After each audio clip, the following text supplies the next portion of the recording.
Hello student, स्वागत है आप सभी का आरवी ट्यूशन क्लासेस के यूट्यूब प्लेटफॉर्म पर। दोस्तों, आज की इस वीडियो में हम पढ़ने वाले हैं ITI first year electrician trade theory का चैप्टर नंबर 13। जैसा कि मैंने आपको बताया, इस चैप्टर में हम इल्यूमिनेशन को पढ़ रहे हैं। इल्यूमिनेशन क्या होता है, कैसे काम करता है, वो सारी चीज़ें पढ़ रहे हैं। और लास्ट क्लास में हमने टर्मिनोलॉजी तक पढ़ लिया था, है ना। जो इल्यूमिनेशन की टर्मिनोलॉजी होती है, शब्दावली, जो कि इसमें टर्म यूज आएंगी।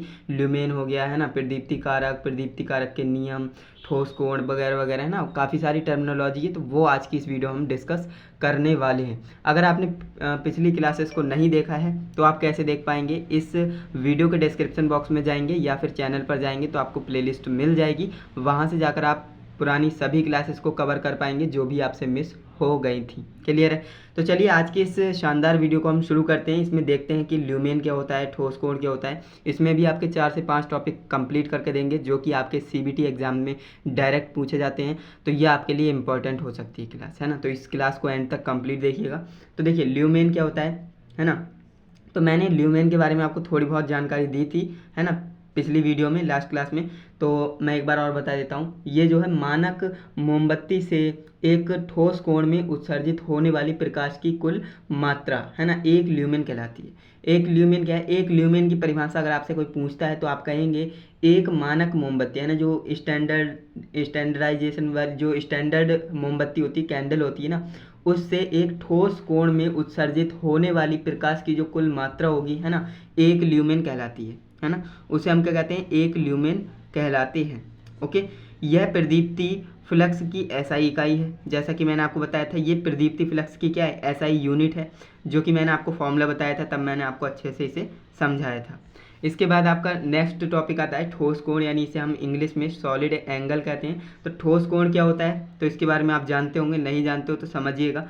किसी खोखले गोले, है ना, कोई खोखला गोला होगा, उसके इकाई क्षेत्रफल वाले वक्र तल से, है ना, इकाई क्षेत्रफल कोई यूनिट एरिया होगा, और उससे जो है वक्र तल से उसके केंद्र तक, है ना, केंद्र पर बना जो आयतनात्मक कोण होता है। अब आप कहेंगे आयतनात्मक क्या होता है? जो वॉल्यूम होता है ना, अब वही होता है। तो देखिए, जो उसका केंद्र होगा उस पर बना आयतनात्मक यानी वॉल्यूम जो कोण होगा, एंगल होगा, ठोस कोण कहलाता है। हो सकता है काफ़ी स्टूडेंट्स को यहाँ पर समझ में ना आया हो, क्योंकि ये चीज़ें आपके लिए नहीं हो सकती हैं। 11th क्लास में जब आपने फिजिक्स पढ़ी होगी तो ठोस एंगल के बारे में, ठोस कोण के बारे में ज़रूर पढ़ा होगा, है ना। किसी खोखले गोले के इकाई क्षेत्रफल वाले वक्र तल से उसके केंद्र पर बना आयतनात्मक कोण ठोस कोण कहलाता है। बस इतना आपको याद रखना है। इसे हम W से प्रदर्शित करते हैं, ये भी आपको पता होना चाहिए। ये W नहीं है एक्चुअल में, यहाँ पर जो स्टूडेंट्स इसे W समझते हैं, लेकिन ये हमारा ओमेगा होता है। W की तरह होता है लेकिन ओमेगा होता है। W इस तरह से बनाते हैं लेकिन ये ओमेगा आप इस तरह से बनाते हैं, है ना। तो ये क्या है भैया? ओमेगा है ना, ओमेगा। तो इसे आप याद रखेंगे, इसे W नहीं पढ़ेंगे, ये आपका ओमेगा होता है। क्लियर है?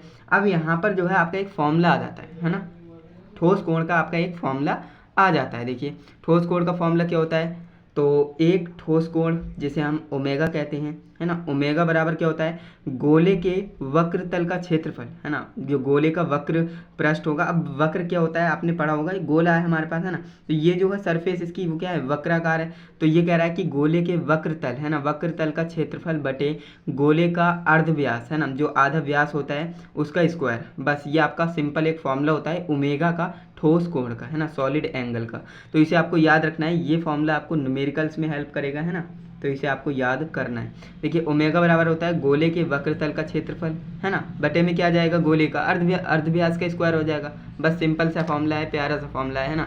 इसके बाद आगे बढ़ते हैं। तो देखिए इसे आप जो है प्रतीक से अगर दर्शाना चाहते हो तो कैसे दर्शा पाएंगे? तो देखिए ओमेगा बराबर, जो हम एरिया को डिनोट करते हैं भैया ए से करते हैं, है ना। तो ओमेगा बराबर A अपॉन आर स्क्वायर। अब देखिए यहाँ पर बोल रहा है गोले का अर्ध व्यास, यानी कि आप जानते हो भैया ये हमारे पास गोला है ना, तो ये हमारा पूरा क्या हो गया? सेंटर लाइन से जाएगा और ये पूरा क्या हो गया? व्यास हो गया। ये हमारा सेंटर है। अब कह रहा है अर्ध व्यास यानी आधा व्यास। तो भैया आधा व्यास तो हमारा त्रिज्या कहलाती है ना, आधा व्यास हमारा त्रिज्या होता है, और मतलब पूरा हो जाएगा तो वो व्यास कहलाएगा। तो यानी यहाँ पर आर, यहाँ पर आप लिख सकते हो त्रिज्या का स्क्वायर, कोई दिक्कत नहीं होगी, है ना। त्रिज्या का स्क्वायर भी लिख सकते हो, कोई दिक्कत नहीं है ना। तो यहाँ पर आप देखेंगे यहाँ पर आर का स्क्वायर हो जाएगा, कोई भी दिक्कत नहीं होगी। अब भैया आप जानते हो गोले का जो वक्र तल का क्षेत्रफल होता है, गोले का क्षेत्रफल होता है वो क्या होता है, 4πr² होता है। यही तो होता है ना, 4πr²। अब 4πr², नीचे कितना है, r² है, तो r² से r² कट जाएगा, बचेगा क्या, 4π। अब ये आपका निकल आया भाई 4π, है ना। तो ये आपका क्या है, इसकी वैल्यू निकल आई, एक प्रकार से आप कह सकते हो। बाकी आपका ये फॉर्मूला हो जाता है ना, जो कि आपको न्यूमेरिकल्स में हेल्प करेगा। अगर आप इसे और ज़्यादा करेंगे तो यहाँ पर जो है वैल्यू रख देंगे पाई की, है ना, पाई की वैल्यू 22/7 रख देंगे, है ना। तो इसे आप कैलकुलेट कर सकते हो। तो ये आपका हो गया। नोट आपको यहाँ पर ध्यान में रखना है कि भैया नोट हमसे क्या कह रहा है, ठोस कोण को जो स्टेरेडियन में मापा जाता है। ये तो आप जानते होंगे, जो सॉलिड एंगल होता है, ठोस कोण होता है, उसे हम स्टेरेडियन में मापते हैं। किस में मापते हैं, स्टेरेडियन, है ना। ठोस कोण को स्टेरेडियन में मापा जाता है। ठोस कोण का घन कोण का अधिकतम, यानी ठोस कोण या घन कोण का अधिकतम मान 4π स्टेरेडियन होता है ना। ठोस कोण या फिर घन कोण का जो अधिकतम मान होगा, मैक्सिमम वैल्यू होगी, वो 4π होगी, है ना, 4π स्टेरेडियन होगी। तो इसे भी आपको याद रखना है। इसके बाद हम बढ़ते हैं आगे। तो देखिए आगे हमारा नेक्स्ट टॉपिक है, जो कि हमसे कह रहा है कि प्रकाश की तीव्रता या प्रदीप्ति तीव्रता, है ना। प्रकाश की तीव्रता या प्रदीप्ति तीव्रता किसे कहते हैं, इंटेंसिटी ऑफ लाइट जिसे हम कहते हैं।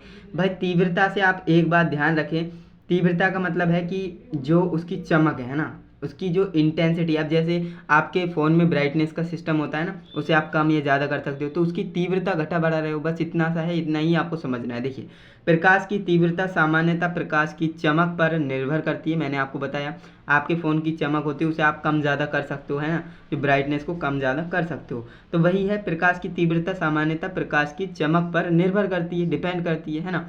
प्रकाश की चमक जितनी अधिक होगी, है ना, उसकी तीव्रता उतनी ही अधिक होगी। भाई जाहिर सी बात है, अगर आपने फुल ब्राइटनेस कर रखी है तो उसकी तीव्रता बढ़ जाएगी, है ना।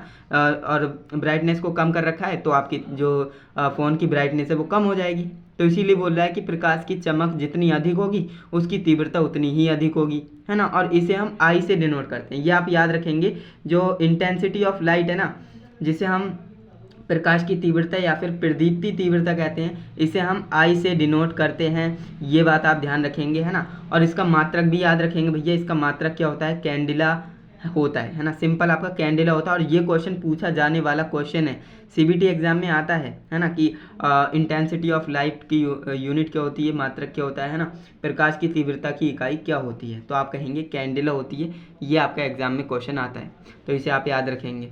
बाकी इसका एक जो है आप ध्यान रखेंगे, एक कैंडिला बराबर क्या होगा, एक कैंडिला बराबर होगा 1 ल्यूमेन पर स्टेरेडियन। क्या होगा, 1 ल्यूमेन प्रति स्टेरेडियन। ये आपको याद रखना है ना। बाकी हम आगे बढ़ते हैं। इसके बाद आपका नेक्स्ट टॉपिक है कैंडिला।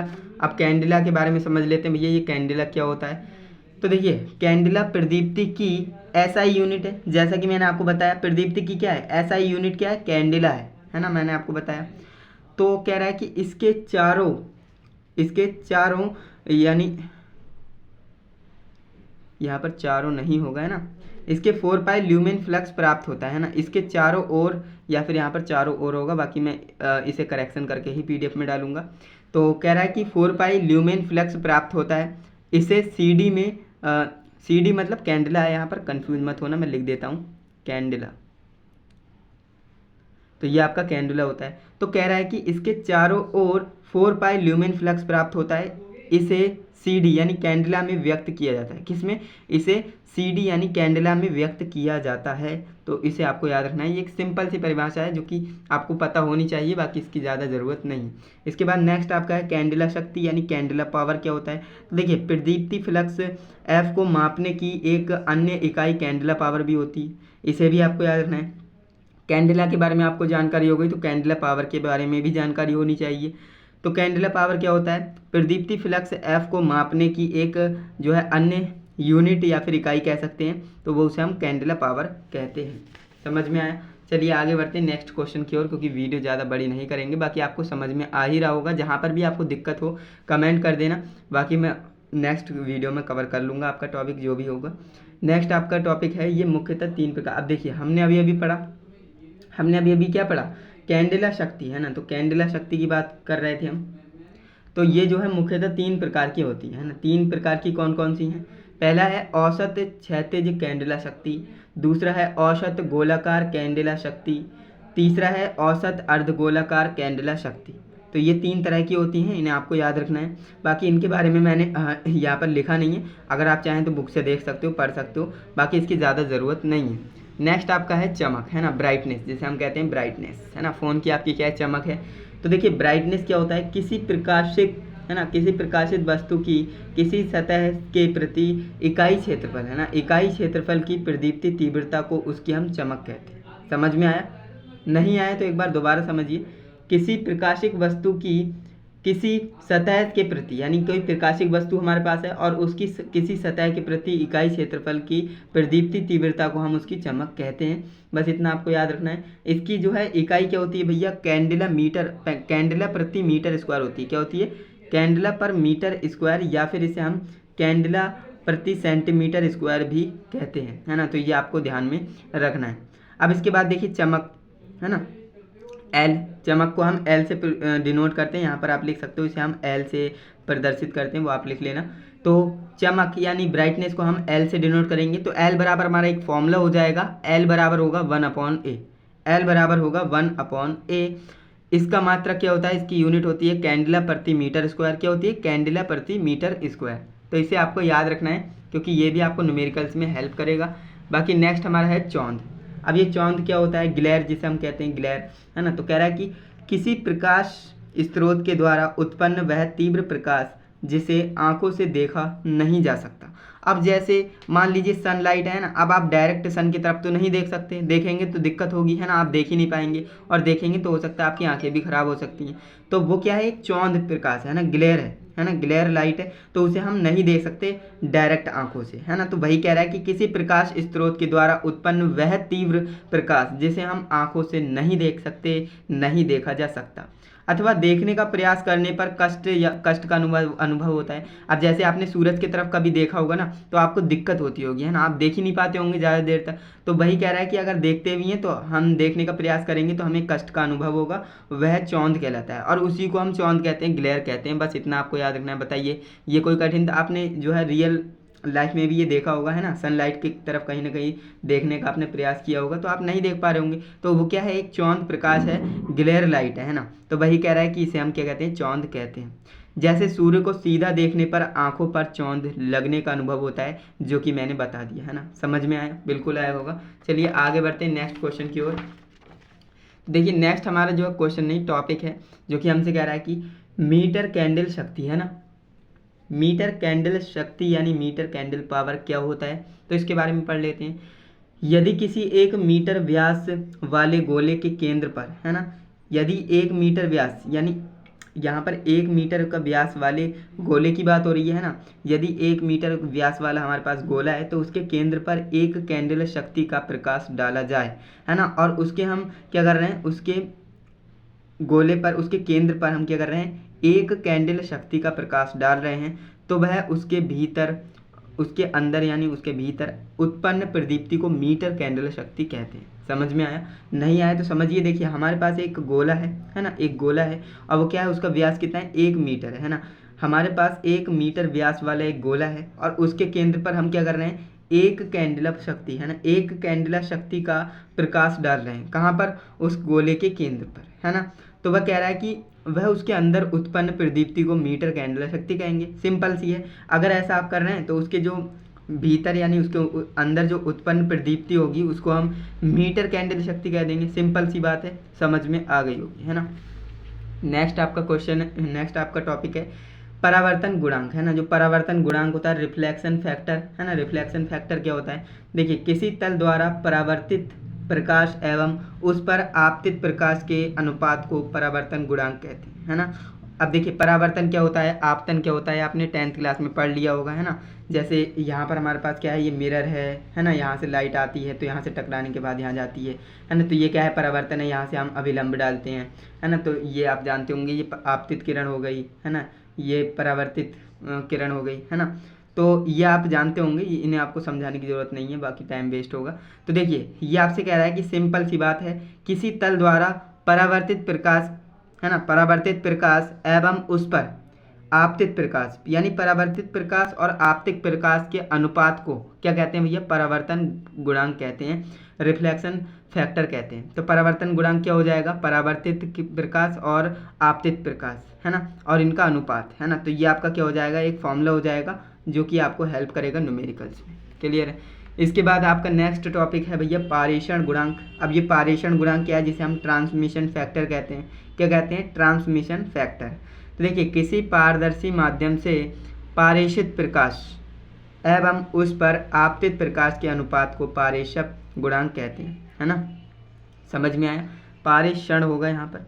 तो कह रहा है कि किसी पारदर्शी माध्यम, अब पारदर्शी माध्यम क्या होता है भैया? लेंस हो गया, है ना, लेंस कोई भी हो गया, या फिर आर पार दिख जाए जिसमें, उसे हम पारदर्शी कहते हैं, है ना, जिसके हम आर पार देख लें। अब जैसे ये पेज है, पेज के आर पार मैं नहीं देख पाऊंगा। जैसे कोई गिलास हो गया, है ना, जो आर पार देख पा रहे हैं, शीशे का गिलास हो गया, है ना, तो वो आपका क्या है? पारदर्शी माध्यम है। तो वही कह रहा है कि किसी पारदर्शी माध्यम से पारेषित प्रकाश एवं उस पर आपतित जो प्रकाश होगा, है ना, तो उसके अनुपात को हम क्या कहेंगे? पारेषण गुणांक कहेंगे। जिस प्रकार से ऊपर वाली डेफिनेशन थी वैसे ही यहाँ पर कोई दिक्कत वाली बात नहीं।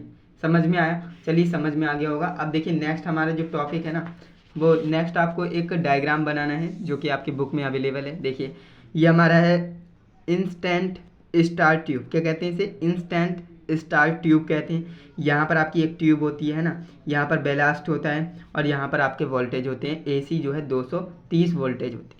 तो ये आपका क्या है? एक डायग्राम है जो कि काफ़ी नॉर्मल सा आप बना सकते हैं, आपकी बुक में अवेलेबल होगा, वरना मैंने आपको ये पीडीएफ दी है, पीडीएफ से आप इसे डाउनलोड करिएगा, बना लीजिएगा, क्योंकि ये डायग्राम आपको बनाना है।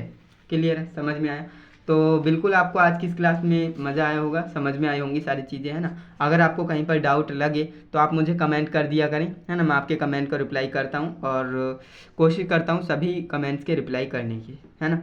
तो इस चैनल के साथ जुड़ जाइए अगर आप इसी तरह से और भी क्लासेस चाहते हो, या फिर पूरा कंप्लीट इलेक्ट्रीशियन ट्रेड थ्योरी पढ़ना चाहते हो, तो इस चैनल के साथ जुड़ जाइए, क्योंकि यहाँ पर आपको बेहतर तैयारी कराई जा रही है। बाकी मैंने बता दिया कि आप टेलीग्राम से इन नोट्स को डाउनलोड कर सकते हो बिल्कुल फ्री में, है ना। सभी के सब नोट्स मैंने आपको दे रखे हैं, चैप्टर 1 से चैप्टर 16 तक, जो कि आपके हैं। बाकी हम 13 नंबर चैप्टर तक आ चुके हैं। इसी तरह से हम आगे पढ़ते रहेंगे और लगभग 3 चैप्टर और बचे हैं आपके, उन्हें भी मैं जल्द से जल्द कंप्लीट कराऊंगा। एंड इसके बाद मैं आपको एमसीक्यू वाली क्लासेस लाऊंगा, जिससे कि आपकी तैयारी हो पाएगी सीबीटी एग्जाम की, है ना। सीबीटी एग्जाम पर मेन फोकस रहता है हमारा, इसीलिए आप ट्रेड थ्योरी को अच्छे से पढ़ रहे हो, क्योंकि यहाँ से 38 नंबर के क्वेश्चन आते हैं, 38 क्वेश्चन आते हैं, है ना, तो काफ़ी ज़्यादा होते हैं, तो इसलिए आपको इन्हें अच्छे से पढ़ना चाहिए। तो चलिए दोस्तों, आज के लिए बस इतना ही। मिलते हैं नेक्स्ट इंटरेस्टिंग इन्फॉर्मेटिव वीडियो के साथ। तब तक के लिए जय हिंद, वंदे मातरम।